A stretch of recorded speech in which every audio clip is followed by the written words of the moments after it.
ఈడగా ఆడ ట్రాన్స్ఫర్ ఉంటుంది.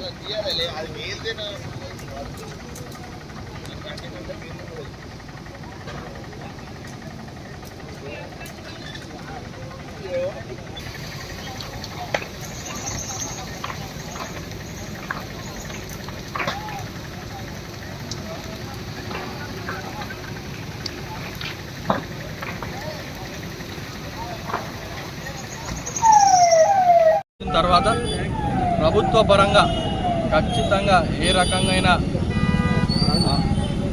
ఏవైతే వాళ్ళకి రావాలో, ఏవైతే ప్రభుత్వ పరంగా వాళ్ళకి ఎక్స్‌గ్రేషియా కానివ్వండి, ఆర్థికంగా ఏ రకంగా కావాలని మేము చర్చించి వచ్చే బాధ్యత కూడా మేము తీసుకుంటామని మరొకసారి తెలియజేస్తాం.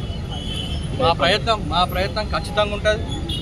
ఇప్పుడే మళ్ళీ మంత్రి గారితో మాట్లాడి కలెక్టర్ గారితో ఇప్పుడు డిస్కస్ చేసి వారికి న్యాయం చేసేటట్టు చేస్తామని మరొకసారి తెలియజేస్తాం. నిన్న రాత్రి ఒక్క నిమిషం అన్న మా లోక్ కనబడతలేదు, మొత్తానికి కనబడతలేదు.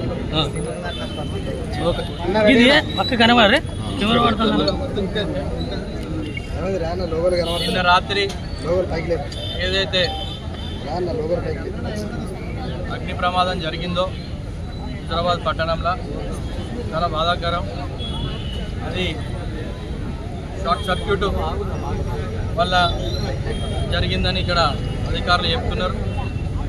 ఏదైతే ఇక్కడ దాదాపు 25 నుంచి 30 దుకాణాల వరకు రోజువారీ అమ్ముకునే ఇక్కడ మన అవ్వలు అక్కలు అన్నదమ్ముల దుకాణాలు, ముఖ్యంగా పూల బండ్లు, పండ్ల బండ్లు ముఖ్యంగా, అది కాకుండా వైండింగ్ షాపులు, బట్టల దుకాణాలు అన్నీ ధ్వంసమైన ఇప్పుడే ఇక్కడ అధికారులతోని ఇక్కడ మా లీడర్లతో అంతా ప్రతి ఒక్క షాపు చూడడం జరిగింది.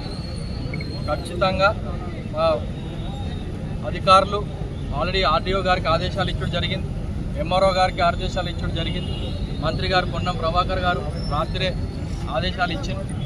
ప్రతి ఒక్క ఎవరైతే నష్టపోయినరో వాళ్ళందరి షాపుల సర్వే చేసి వాళ్ళు ఇన్స్పెక్షన్ చేస్తున్నారు.